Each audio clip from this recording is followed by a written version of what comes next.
Good morning, guys.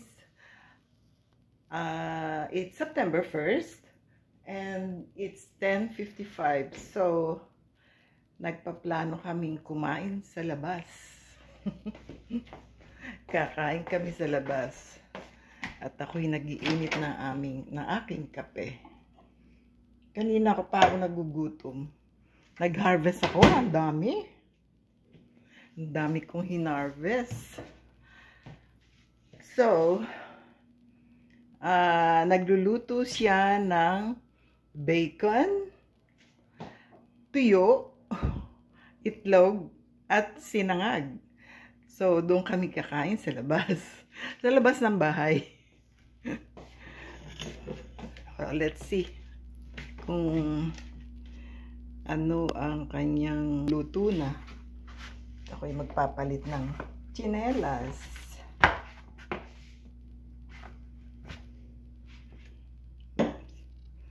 Ano ko bubuksan ng pintuan.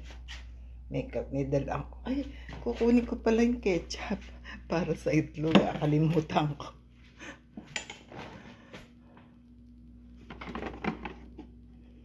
Ketchup.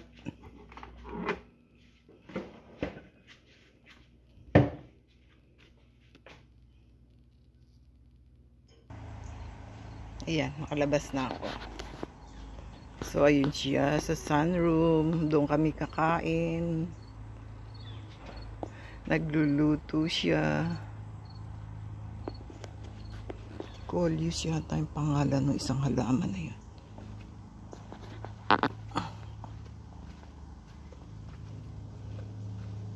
Ito, di ba to Coleus?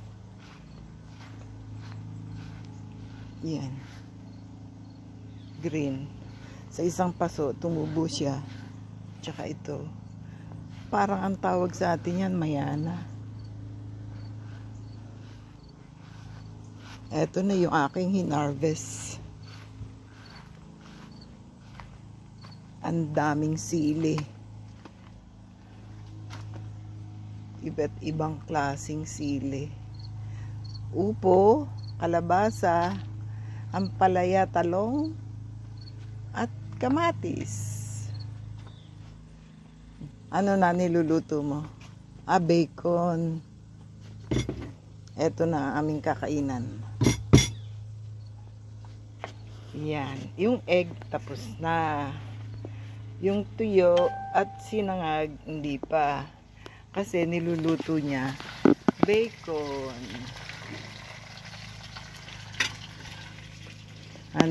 May lilim dito sa aming sunroom kasi itong upo na to napaka lago ng mga dahon at kumalat ng may natira pa namang natakpan na yung sunroom.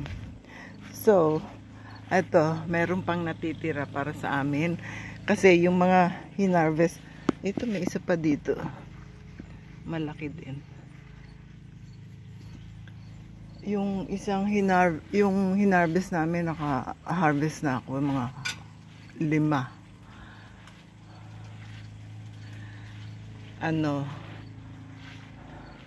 Ayan, matitira na sa amin yan. Ayan, 3, may 2 pa sa loob na malalaki. So, dadali namin lahat yan sa Mississauga. Kasi bukas, pupunta kami ng Mississauga. Okay, mamaya kakain na kami. Luto-luto muna.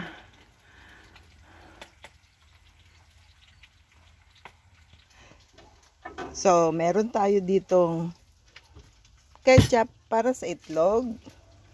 Suka para sa tuyo. Maganda ani ko ngayon. Dambi. Yung kaibigan ko kasi mahilig sa hilaw, kaya ayan, kumuha ako ng hilaw na kamatis. Upo, yung kalabasang sorpresa, ayan na. Hindi inaasahan na nabuhay sa ibang lugar. Doon sa mga bulaklak. So, meron pang konting, ewan ko kung ilan yung ampalaya sa fridge. Kahapon hinarvest ko. at saka talong. So ayan ang mga sili. Ang ganda harvest ko, no?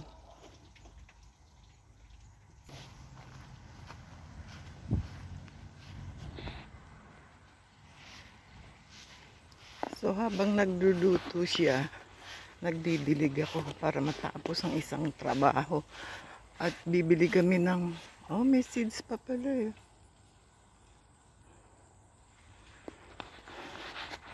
Bibili kami ng bird seeds sa aming mga alagang ibon.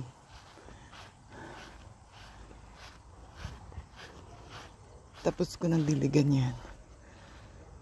Dito na ako sa gulay. At bukas hindi ako magdidilig dahil aalis kami.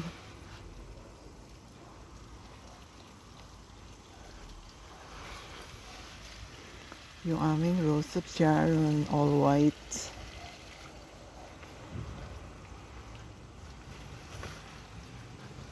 Malapit na siyang matapos. Tapos na yung bacon niya. Tapos na yung tuyo. Nasa sinangag na siya.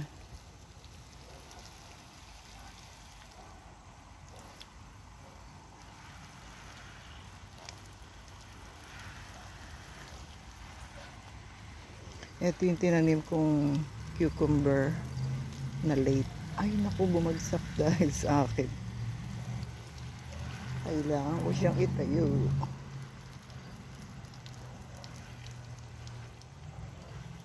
Bukas wala kayong dilig.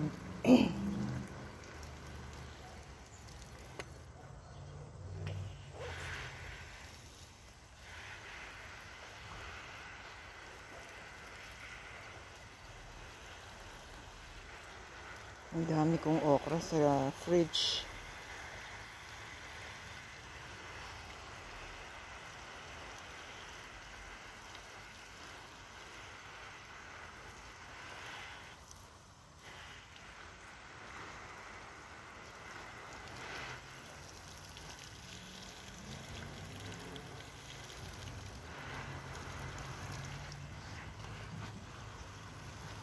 Ayun, may talong.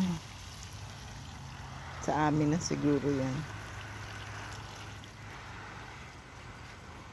At nagtatanim ako para sa amin. Ang kaso minsan madalas pala ay sobra. So pinampapasalubong na lang namin sa kaibigan namin, sa mga anak ko. Pag umuluwas kami ng Mississauga.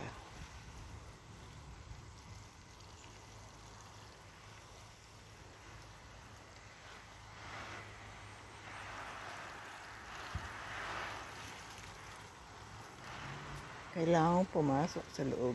Ito muna mga nasa gilid ng aking unahin para na i-video ko. Ito yung bagong tanim na green peas or Baguio beans. May dalawang talong dito, kangkong. Pag nagsisigang ako, yan yung akong ginagamit yung dahon. Mukhang hindi na magfo-fall na, mukhang hindi na aabot yung aking sitaw.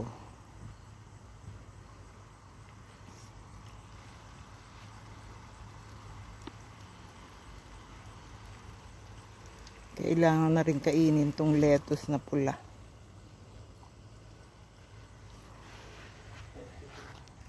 Oops, namulupot yung aking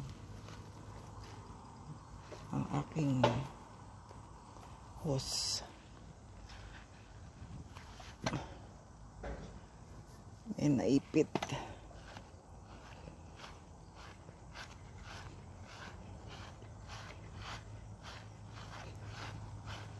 Pag naipit na ganito, ayaw umandar yung tubig.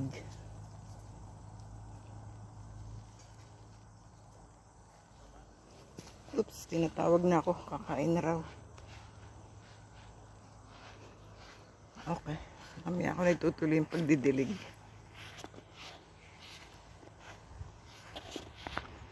Dito ako nag-harvest ng mga kamatis. Gusto mong kamatis pa? Yung inaani ko na lang or gusto mong pumasok ako sa loob?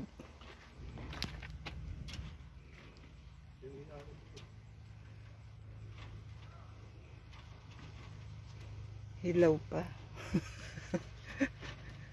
Isa lang maliit lang. Pwede. Eto na, sinangag. Okay, itlog. Ayan, tuyo, bacon, sinangag. Okay, kakain na kami. Bye-bye na. See you next time.